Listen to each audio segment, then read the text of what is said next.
Bismillahirrahmanirrahim. Assalamualaikum warahmatullahi wabarakatuh.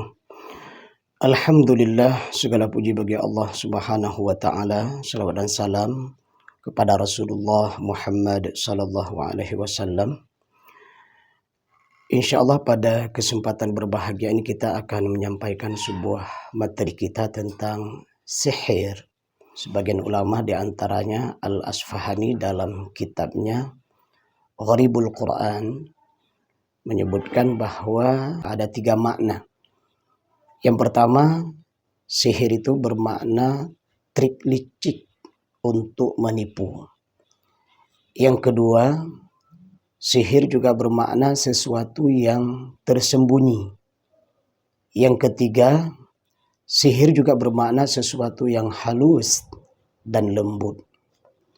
Sahir disebutkan oleh para ulama sebagaimana yang disebutkan dalam surat Al-Falaq, wa min syarrin naffatsati fil 'uqad, dan kita berlindung dari wanita-wanita tukang sihir peniup di buhul-buhul ikatan. Quran surah Al-Falaq ayat 4. Maka sihir atau penyihir atau tukang sihir adalah seorang yang meniup pada ikatan-ikatan buhul-buhul untuk memberikan pengaruh buruk kepada orang lain yang disihir. Nah, di sini juga kita perlu memahami bahwa ada tukang sihir itu dari jenis jin itu sendiri, yang tentunya kita tidak bisa melihat dia. Dan ada juga tukang sihir dari jenis manusia, dan ini kita bisa melihatnya. Maka nanti insya Allah kita akan menyampaikan apa saja ciri-ciri tukang sihir dari jenis manusia. Dan ketahuilah, tukang sihir dari jenis manusia ini juga terkadang mereka itu berkolaborasi atau bekerja sama dengan tukang sihir dari jenis jin. Nah, ini luar biasa bagaimana kita memahami pergerakan sihir itu. Ada dari kalangan jin, ada dari kalangan manusia, dan bahkan terkadang mereka juga berkolaborasi. Artinya bekerja sama, tukang sihir dari jenis manusia bekerja sama dengan tukang sihir dari jenis jin, tentunya dengan tujuan-tujuan tertentu yang ingin dicapai oleh tukang sihir itu sendiri. Kemudian mari kita melihat beberapa ayat dan hadis Rasulullah sallallahu alaihi wasallam larangan dan bahaya menjadi tukang sihir. Nah, di sini kita ingin menyampaikan bahwa tidak layak bagi seorang mukmin itu menjadi tukang sihir.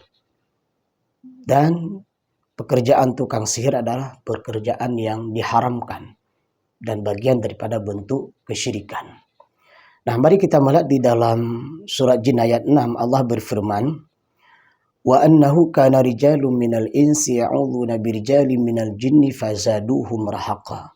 Nah, di sini Allah menyebutkan bahwasanya sesungguhnya ada beberapa orang laki-laki dari kalangan manusia. Nah, ini laki-laki dari kalangan manusia yang meminta perlindungan kepada laki-laki dari kalangan jenis jin. Sehingga mereka atau jin tersebut menjadikan manusia atau menjadikan mereka itu bertambah sesat. Surat Jin ayat 6. Ini sebuah dalil bagi kita bahwa tidak boleh menjadi tukang sihir. Sekaligus juga menjadi dalil bagi kita bahwa manusia dengan kehidupannya di alam nyata itu tidak boleh bekerja sama dengan jin. Kalau bahasa sekarang mungkin disebut dengan tuyul atau kalau dalam bahasa Aceh mungkin burung atau kuntilanak atau apapun namanya, yang intinya mereka itu adalah jin. Nah, meskipun kita faham bahwa jin ini dibagi kepada 2, ada jin yang baik sebagaimana firman Allah, wa ma khalaqtul jinna wal insa illa liya'budun. Jin yang baik itu menyembah Allah Subhanahu wa taala. Sementara jin-jin yang jahat itu adalah jin-jin yang merasuki tubuh manusia atau jin yang berubah profesinya menjadi tukang sihir. Nah, jadi sekali lagi dari surat Jin ayat 6, manusia dilarang, tidak boleh, haram hukumnya, syirik hukumnya mendatangi jin. Nah, ini hati-hati. Jangan sampai nanti ada ajakan seseorang, ayo menjadi tukang sihir. Atau ajakan seseorang, mari kita mempelajari sihir. Nah, kemudian dia menyebutkan caranya begini, dan seterusnya. Nah, sehingga mereka mendatangi jin dengan berbagai macam cara yang dia lakukan, sehingga akhirnya menjadi tukang sihir. Nah, ini tidak boleh. Nah, dalilnya adalah surat jin ayat 6. Nah, kemudian mari kita melihat sebuah hadis dari sahabat Abu Hurairah, dari Al-Hasan, dari Nabi SAW. Beliau bersabda, "Man ataka hinan aw arafan fasaddaqahu bima yaqul faqad kafara bima unzila ala Muhammadin sallallahu alaihi wasallam." Siapa yang mendatangi tukang ramal atau dukun kemudian membenarkan ucapan mereka, sungguh ia telah kafir terhadap apa yang diturunkan kepada Nabi Muhammad sallallahu alaihi wasallam. Hadis riwayat imam yang 4, yaitu Abu Dawud, Tirmizi, An-Nasa'i, dan Ibnu Majah dan Al-Hakim. Nah, hadis ini bagaimana Rasulullah sallallahu alaihi wasallam memberikan gambaran kepada kita bahwa tidak boleh mendatangi tukang sihir, tidak boleh mendatangi orang-orang yang bisa meramal. Kalau hari ini mungkin ada disebut kalimatnya adalah paranormal. Itu mohon maaf, yang layak kita sebut itu bukan paranormal, para tidak normal. Kenapa? Karena dia bisa meramal. Bisa meramal barang yang hilang, bisa meramal sesuatu yang belum terjadi, bisa meramal sesuatu yang akan terjadi. Nah, kalau ada orang berprofesi seperti itu, berdasarkan dari hadis yang kita bacakan tadi, maka itu adalah tukang sihir. Manusia biasa tidak bisa meramal. Dia hidup seperti apa adanya. Kecuali ada orang-orang yang ditugaskan sebagai intel untuk mencari informasi. Nah, dia mencari di alam nyata. Mencari siapa orangnya, apa kriterianya, bagaimana seseorang melakukan sesuatu. Akhirnya dia menyimpulkan sebuah kesimpulan awal. Kemudian dia mencari lagi informasi yang lainnya, mendapatkan kesimpulan yang kedua. Kemudian terus dia mencari informasi dan terus mencari, akhirnya dia dapatkan sebuah kesimpulan mendekati 80% kebenarannya, sehingga dia dapat memahami bahwa inilah pelakunya misalnya. Nah, ini pun dengan usaha yang sangat keras seperti itu, terkadang dia susah untuk mencari sesuatu yang kepingin dia mencarinya. Katakanlah seseorang yang jadi tertuduh, tersangka, melakukan kejahatan. Nah, ini berbagai macam cara dilakukan untuk mendapatkan siapa pelakunya, terkadang susah untuk mendapatkannya. Nah, apalagi dengan seseorang yang berprofesi sebagai tukang ramal. Dia tidak punya keilmuan apa-apa, dia tidak punya keahlian apa-apa, hanya duduk-duduk saja. Kemudian datang orang bertanya tentang kambingnya yang hilang, hartanya yang hilang. Dengan singkat dia bisa mengatakan, maka harta tersebut, barang tersebut telah diambil oleh si fulan, nanti akan didapatkan di sini dengan orang yang seperti ini, dengan waktu yang seperti ini dan seperti ini. Ini adalah tukang sihir. Nah, maka Rasulullah melarang kita tidak boleh mendatangi. Tidak boleh mendatanginya. Karena sesungguhnya kalau orang mendatangi tersebut, ada riwayat yang menyebutkan, maka 40 hari 40 malam itu nggak diterima sholatnya. Dan kalau dia mengakui dan mematuhi, menuruti syarat-syarat yang dia sebutkan, katakanlah misalnya dia harus menanamkan jeruk purut di depan rumahnya, harus menempelkan sesuatu di pintunya, harus menyangkut sesuatu di pohonnya, menggali tanahnya, menggali dapurnya, dan sebagainya, bentuk syarat-syarat yang dia tentukan dengan barang-barang yang diberikan oleh tukang sihir tersebut, maka sesungguhnya dia telah kafir kepada Al-Quran. Ini hati-hati. Nah, dua dalil ini menjadi sebuah pegangan buat kita dari surat Jin ayat 6 dan hadis Rasulullah yang kita bacakan tadi. Nah, kemudian selanjutnya kita akan melihat, seandainya dalam perjalanan kehidupan kita, mungkin kita ingin bertanya, apa saja ciri-ciri tukang sihir di alam nyata yang itu diperankan oleh manusia. Nah, di sini kita akan menyampaikan beberapa ciri-ciri saja yang mudah-mudahan dengan ciri-ciri yang kita sampaikan ini kita dapat memahami dan mengetahui itu tukang sihir.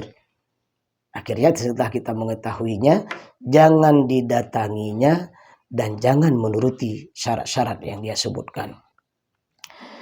Di antara ciri-cirinya adalah seandainya kita misalnya berobat, mengobati diri kita kepada seseorang. Nah, saat kita datang, kemudian dia akan bertanya kepada orang sakit yang datang tersebut adalah tentang namanya dan nama ibunya. Nah, ini mohon maaf berbeda kalau kita berobat ke dokter. Dokter itu tentu ada syarat-syarat yang harus kita penuhi, ada kartu yang harus kita ambil, kemudian kita menulis identitas kita, nama kita, alamat kita, nomor telepon kita, dan seterusnya. Atau kita mengurus suatu surat, disuruh sebutkan nama kita, nama keluarga kita. Nah, ini nggak masalah. Tetapi ini yang jadi masalah adalah ketika kita mendatangi seseorang untuk berobat, kemudian saat kita datang berobat ke tempat tersebut, nah dia akan menanyakan nama kita. Kemudian dia akan menghubung-hubungkan nama kita dengan hari-hari baik dan hari-hari sial. Nah, ini tidak benar. Kemudian dia akan menanyakan nama orang tua kita.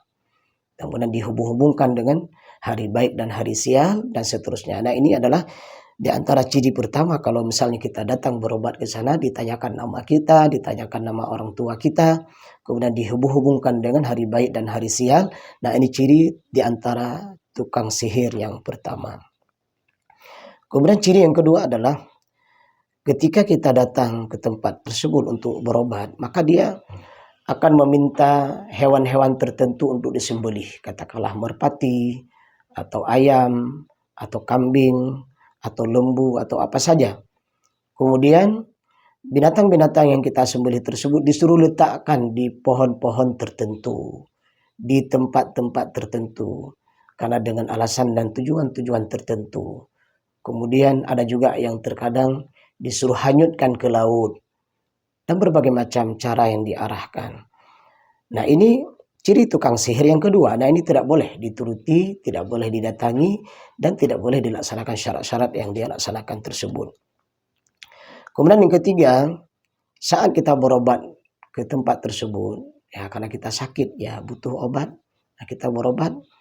Kemudian dia menjampi-jampi dengan rajah-rajah, dengan mulutnya komat kamit, membaca kalimat-kalimat yang tidak bisa difahami. Nah, ini hati-hati. Kalau misalnya kita mendengar bacaannya jelas dari Al-Quran dan hadis-hadis Rasulullah, nah ini tidak masalah. Dia membaca a'udzubillah, ya, membaca ta'awudz, kemudian membaca basmalah dengan jahar, kita dengar dengan terang, dengan jelas. Kemudian dia membaca surah Al-Fatihah dan ayat-ayat Quran yang bisa kita dengar dengan jelas yang dia baca. Nah, ini tidak masalah. Tetapi kalau tukang sihir tersebut mulutnya komat kamit, membaca jampi-jampi, raja-raja, yang kita tidak bisa memahami apa maksud dari kalimat-kalimat itu. Menebak nama orang yang datang kepadanya, atau nama ibunya, atau negeri asalnya, atau permasalahan yang dihadapi. Nah, ini perlu difahami. Padahal kalau kita datang ke dokter, maka dokter pun akan bertanya, Bapak sakit apa? Ibu sakit apa? Setelah kita menyebutkan sakit kita, maka dia akan memeriksa dan mencari solusi dari penyakit yang kita alami. Nah, sementara tukang sihir ini tidak seperti itu. Begitu kita datang, maka dia bisa menebak nama kita. Nah, ini bukan persoalan benar salahnya, persoalan tidak bolehnya. Atau menebak di mana kita berasal, alamat kita, atau dia bisa menebak di mana kita dulu kuliah, sekolah, dan seterusnya. Nah, ini ketahuilah orang yang bisa menebak sesuatu yang kita alami, yang padahal kita tidak pernah memberitahukannya, dan dia tidak pernah tahu tentang kita, tiba-tiba kok bisa menebaknya. Nah, ini bagian daripada tukang sihir, berhati-hatilah. Nah, selanjutnya yang keenam, terkadang ketika datang kita berobat, dia meminta barang-barang bekas kita, seperti baju, pakaian dalam kita, atau sisir, atau kuku, atau rambut, ataupun gambar kita. Nah, wallahu alam, kita pun tidak tahu untuk apa itu. Tapi hati-hatilah. Ya, barang-barang bekas yang kita miliki dia minta. Ini tentunya ada tujuan-tujuan tertentu yang tidak jelas. Maka dalam bahasa lain pun kita tidak boleh sembarangan memberikan sesuatu yang itu hak kita. privasi kita kepada orang yang tidak jelas. Nah, ketahuilah, orang-orang yang seperti itu, tukang sihir yang seperti itu, meminta sesuatu saat kita datang berobat kepadanya yang kita tidak tahu untuk apa itu digunakan. Kemudian yang ketujuh, memberikan bentuk-bentuk ajimat. Nah, ini banyak sekali model ajimat. Nah, ketika kita datang berobat, maka saat kita pulang diberikan paku, nanti paku tersebut harus diletakkan atau diketok di tempat-tempat tertentu. Nah, ini hati-hati. Atau memberikan jeruk purut yang harus ditanam di 4 penjuru rumah. Atau kalau anak kecil terkadang dia memberikan tali yang diikat di lehernya, kemudian ada pelakin kecil yang diselipkan di tali tersebut, atau berbentuk tali pinggang yang diikatkan di pinggangnya, atau berbentuk kertas-kertas yang ditulis dengan ajimat-ajimat yang digaris, petak-petak, kemudian ditulis huruf-huruf hijaiyah. Yang huruf tersebut kita juga tidak tahu apa maksudnya. Nah, terkadang ada bentuknya ha ha ha ha, hi hi hi hi, hu hu hu hu. Kita juga nggak tahu apa maksud daripada huruf-huruf tersebut, atau dia menulis dengan kalimat-kalimat kesyirikan yang kita tidak paham apa maknanya. Nah, ini hati-hati. Nah, ini bagian daripada tanda-tanda tukang sihir. Kemudian apalagi? Menyuruh mengenakan pakaian yang dipenuhi oleh rajah dan simbol-simbol dan hari-hari tertentu. Terkadang dia memberikan baju-baju tertentu atau benda-benda tertentu yang itu harus digunakan dalam waktu-waktu dan hari-hari tertentu. Nah, ini bagian daripada tukang sihir. Kemudian di antaranya lagi adalah di mana dia bisa meramal tapak tangan kita, ya, telapak tangan kita. Ini berbeda dengan sebuah keilmuan yang mungkin pernah dipelajari, jelas asal usulnya, jelas sertifikatnya. Nah, ini lain. Nah, ini tukang sihir ini tidak hanya dengan melihat, bahkan melihat wajah kita, melihat telapak tangan kita. Ya, semua itu bisa dimaknakan.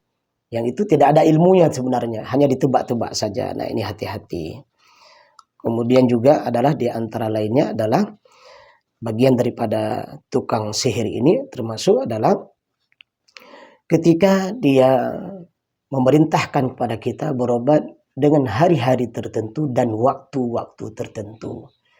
Walaupun misalnya kalau ada dokter yang buka praktek sore itu nggak masalah, karena kebetulan paginya mungkin dokter buka praktek di mana, sehingga sorenya dia hanya ada waktu di sore dan malam hari.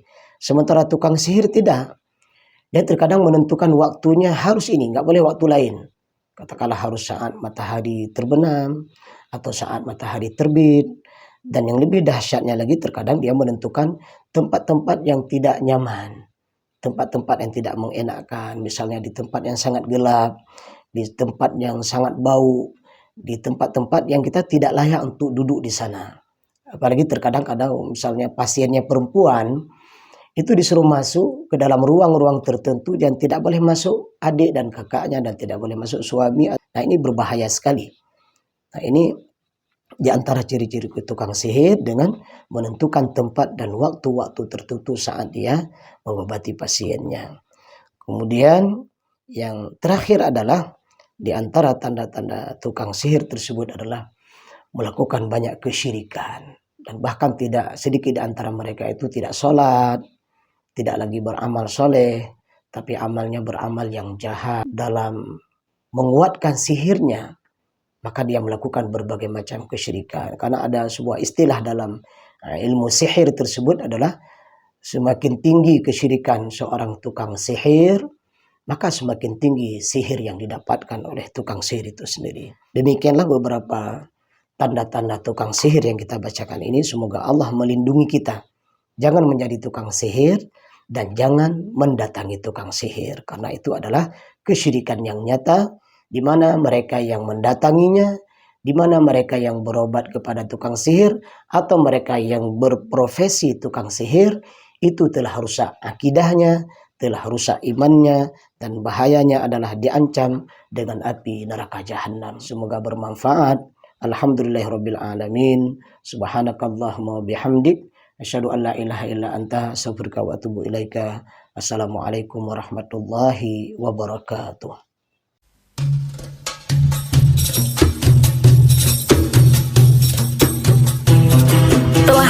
mengikuti Tausiah Sore. Dengarkan Tausiah Sore setiap hari pukul 18 waktu Indonesia Barat, RRI Loksmawe.